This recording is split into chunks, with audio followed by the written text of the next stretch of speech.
do 9º ano de História do nosso projeto Aula em Casa. Sou a professora Pet Ribeiro. Então, vocês já sabem que nós estamos dando continuidade aos nossos assuntos do 9º ano. Lembre-se que isso aqui é fundamental para que vocês possam tirar aquela dúvida pendente. Caso também tenham dúvidas que não dê para falar comigo aqui ao vivo, mas vocês podem estar no chat falando com os nossos colegas, tudo bem? Vou trazer para vocês, para aqueles alunos e professores que gostam de organizar o conteúdo, a numeração e o tema da aula de hoje. Vamos lá então? Olha aí, aula 145, Revolução Russa. A Rússia antes de 1917, o início da Revolução, o Domingo Sangrento e a criação da Duma, e bolcheviques e mencheviques. Então nós temos aí uma aula com vários conteúdos, então pode ser que as dúvidas apareçam, vocês podem aproveitar do chat ou da interatividade mais para frente, tá bom? Vamos então, sem perder tempo, olha aí, a Rússia antes de 1917. Então é muito importante que vocês lembrem que a Rússia, ela é o maior país ali que nós temos na Europa nesse momento em termos de espaço territorial, porque ela vai do Ocidente Europeu ao Oriente Europeu.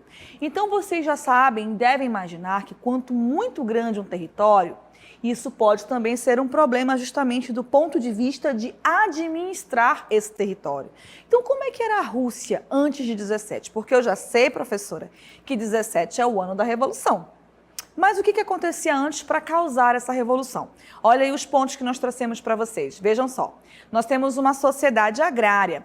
Esse ponto, ele é muito importante pelo seguinte. Pensem comigo, a maioria dos países europeus, nesse momento, gente, já passou pela Revolução Industrial, que vai acontecer lá no século XVIII, e aí no início do século XX, aliás, XIX, e no início do século XX, ela vai ter um segundo momento. Então vejam bem, esse primeiro ponto já nos traz inúmeras problemáticas. Como é que o maior país europeu em extensão territorial ainda vive uma sociedade agrária? Não é? Olha aí, elite latifundiária de 20%, e mais detinha 80% das terras. Essa conta também não bate. Ou seja, uma grande concentração de terras nas mãos de um pequeno grupo. Então aí vocês começam a observar que eu tenho um número de pessoas que está passando necessidade. Uma das economias mais atrasadas da Europa, baseada na agroexportação. Então aqui, ó, mais uma vez a prova de que eu não tenho um desenvolvimento industrial em potencial. Então isso faz com que a Rússia esteja ali vivendo da agroexportação. Essa agroexportação pertence a um pequeno grupo. Mas quem faz esse trabalho? Exatamente. Muitas pessoas, camponeses, estão ali na função dessa produção. Outro ponto, poucos centros fabris, como vocês já observaram, todos localizados na porção europeia, porque eu já disse a vocês que a Rússia ela tem ali o seu lado oriental e o seu lado ocidental. Política absolutista, governo centralizado na figura do czar Nicolau II da dinastia Romanov. Então, obviamente, eles têm uma nobreza aí para sustentar. Então, olha só. Um dos pontos mais importantes que vai acontecer vai ser justamente no ano de 1904 a 1905. Esses dois pontos aí, ó, o Domingo Sangrento, ele vai ser fundamental para nós compreendermos essa problemática. Pensem comigo, temos aqui primeiramente a Guerra Russo-Japonesa. Então a Rússia, como vocês já viram, ela é um país que não tem um desenvolvimento industrial. Obviamente, os meus alunos do 9º ano super espertos já sabem que se eu não tenho um bom desenvolvimento industrial, eu também não tenho um bom desenvolvimento bélico, ou seja, voltado para armas. Então, como é que a Rússia se mete numa guerra com o Japão? Então, a guerra russo-japonesa vai ser por conta de territórios ali mais abaixo. Então, o que vai acontecer? Essa guerra, que vai durar em torno de um ano, ela vai ser vencida, obviamente, pelo Japão. E isso vai acarretar problemas para a Rússia. Por quê? Olha aí, a Manchúria e a Coreia. Por quê? Porque vocês já sabem que toda guerra, ela despende dinheiro. Então, a Rússia vai ter ali um problema financeiro muito grande por conta desse um ano na guerra. Certo? Então, aqui, ó, resultado da guerra. Aumento da pobreza do campesinato e das cidades, gerado pelos altos custos da guerra. Então, opa, aqui eu tenho um problemão, né, professora? Exatamente. vocês já imaginem que, além da situação agrária, além da situação de uma concentração de terras num grupo muito pequeno, além de não ter indústrias, e as que tem são do lado ocidental, a Rússia ainda se meteu numa guerra, perdeu e tem dívidas dela. Então, aí temos várias situações. Próxima imagem, olha aí para vocês. Aqui eu vou ter, né, uma foto mostrando, é interessante porque vocês conseguem observar a preparação dos russos para a guerra. Aí eu pergunto a vocês, vocês teriam coragem de ir à guerra dessa forma? Com essas vestimentas? Com essas armas que, na foto, nós já observamos, não tem um longo alcance aí, né? Exatamente. Então, vocês imaginem que esse é o exército aí que vai constituir o exército russo. Georges Gapon organiza uma manifestação pacífica com cerca de 2.000 pessoas em direção ao Palácio de Inverno.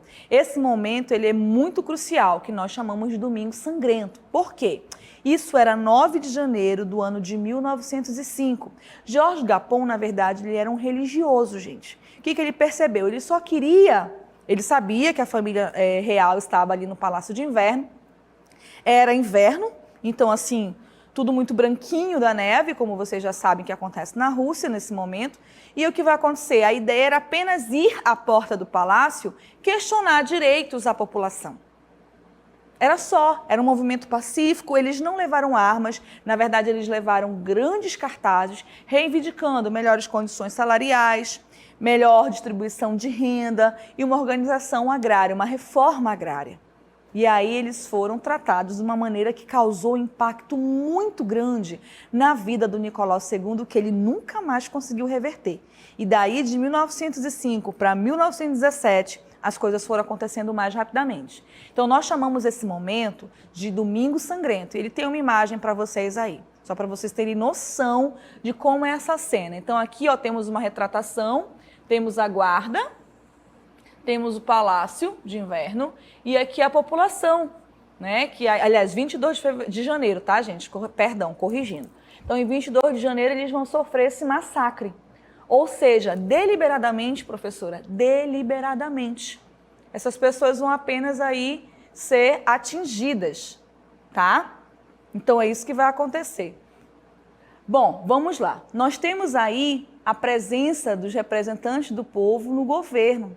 Então, isso, gente, vai fazer com que as reivindicações aqui, ó, reforma agrária, tolerância religiosa, presença dos representantes do povo no governo. Na verdade, se nós formos pensar, esse era o ponto mais importante, certo? Então, vamos lá? Passando aqui, pode deixar aqui mesmo, nós temos uma forte repressão pela Guarda Imperial, o fim do apoio popular ao governo, mas a consequência do Domingo Sangrento vai ser a criação da Duma. Como eu disse a vocês, o Domingo Sangrento ele vai ser um marco, ele vai transpor e vai fazer com que a população desperte, porque veja bem, tinha algum motivo para esse massacre? Não, não tinha motivo, eles apenas foram fazer uma reivindicação pacífica, com cartazes, nada mais, e foram repreendidos e mortos naquela situação. E aí o que vai acontecer, olha só, a forte pressão da Guarda Imperial, temos o fim do apoio do governo popular e a criação da Duma. A criação da Duma nada mais é do que o parlamento russo, como vocês podem ver. Então aqui nós vamos ter os salões de sessão da Duma e agora na Duma, gente, vai ter a representação da população. Claro, não vai ser muito significativa, professora, não. Porque senão não haveria revolução mais para frente. Temos aqui o início da revolução. Então, os primeiros sovietes, que eram os conselhos formados por representantes dos trabalhadores para tomar decisões políticas, aqui uma imagem desses movimentos. Então, os sovietes eles vão mesmo para os convencimentos, para falar com as pessoas, para mostrar a elas a realidade que os russos viviam naquele momento e que o seu opressor nada mais era do que seu próprio governo. Nesse sentido, vão surgir os dois grupos principais, que são os bolcheviques e os mencheviques. Os bolcheviques, que significa maioria em russo, eles eram a favor de uma revolução socialista, sem passar por uma revolução burguesa, ou seja, vamos chegar lá e vamos tomar o poder. Já os mencheviques, que significava minoria, eles eram a favor primeiro de uma revolução burguesa, como base de preparação para uma revolução socialista, ou seja, eles estavam pensando no primeiro passo para chegar mais adiante. E aí nós vamos ter o descontentamento com a participação da Rússia na Primeira Guerra Mundial. Por quê? Em 1911, nós vamos ter aí esse início, né, do processo para a guerra. E o que vai acontecer? Nós vamos ter a Rússia entrando na guerra em 1914. Aí eu pergunto a vocês, a Rússia tem condições de entrar na guerra? Olha os problemas que eles estão passando. Nesse momento, gente, grande parte da população russa, principalmente o campesinato, passavam fome. Passavam fome. As pessoas não tinham o que comer, as pessoas não tinham o que vestir. E isso foi causando uma insatisfação popular muito grande.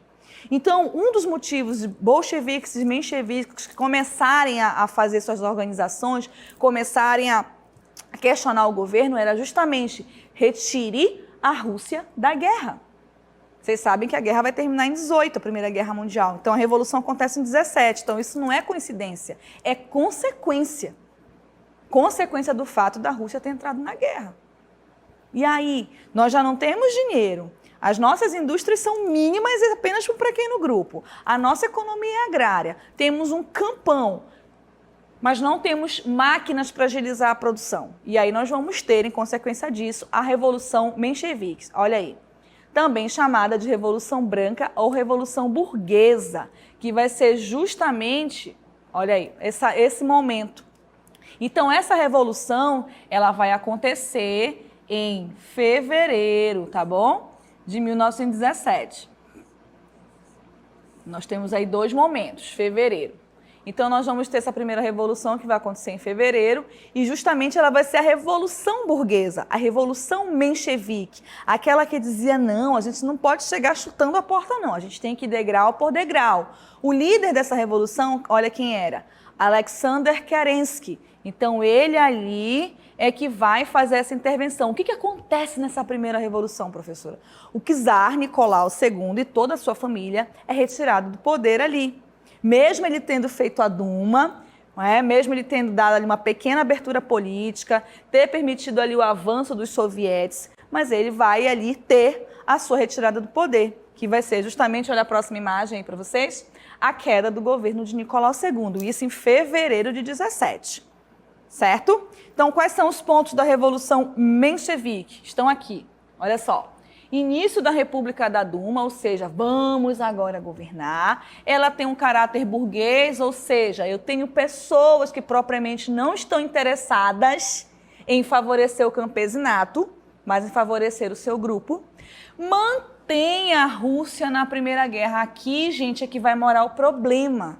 Porque uma das maiores reivindicações de toda a população russa nesse momento é tirar os soldados da guerra.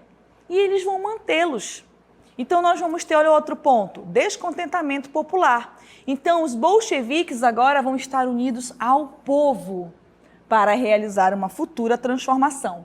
E ela vai acontecer, que vai ser justamente o preparo dela surge em abril daquele ano, através das teses de abril, que tem como tema pão, paz e terra, ou seja, comida para quem passa fome, paz, vamos tirar a Rússia da guerra, e terra, vamos criar uma reforma agrária, onde todas as pessoas possam viver de forma digna e, quem sabe, igualitária. E aí, ó, de abril para outubro, foi num pulo. Olha aí, plano de governo, temos aqui o autor desse plano, que se chama Lenin, certo? Então, ele que vai criar aí essa base, pão, paz e guerra, e todo o poder aos sovietes. Então, no que nós vamos ter mais para frente? A saída da guerra, finalmente, isso vai ser em outubro de 1917, quando vai acontecer a Revolução Bolchevique. Fim da fome e reforma agrária. Então, eles vão começar a fazer mudanças drásticas. E nós vamos ter a formação da Guarda Vermelha. Por quê? Vocês acham que haverá paz mesmo com a Segunda Revolução? Não. Porque eu vou continuar agora tendo 2 grupos adversários, certo? Aquele mais radical e aquele que quer umas intervenções mais burguesas. Ok? Olha o último ponto aí para vocês. E aí nós vamos ter a Guarda Vermelha, que vai tomar o Palácio de Inverno.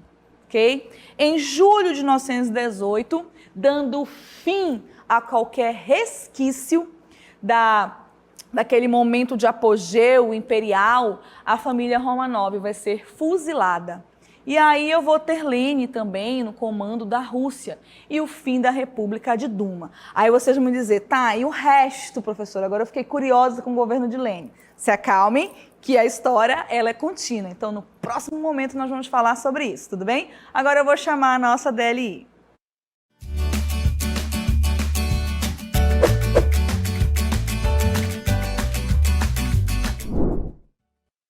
Vamos lá então?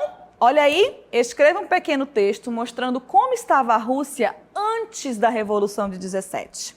E a segunda questão, o que Lênin defendia escrever que lutaria por pão, paz e terra. Então espero que vocês possam participar aí da interatividade.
Vamos lá, retornando. Já vi que não tivemos participação do nosso chat, então eu acredito que meu nono ano também está nas escolas, aí com os nossos colegas professores nas aulas do ensino híbrido, ou estão se arrumando para irem para o seu turno vespertino, então fico muito contente em saber disso. Mas, como vocês já sabem, essa aula de hoje vai ficar salva no nosso canal 2 do Aula em Casa Amazonas no YouTube, então fiquem à vontade para procurar a aula com a data de hoje, para que vocês possam acompanhar. E também no nosso canal lá, o canal Saber Mais, onde vocês podem pegar esse material, fazer os exercícios de vocês também, certo?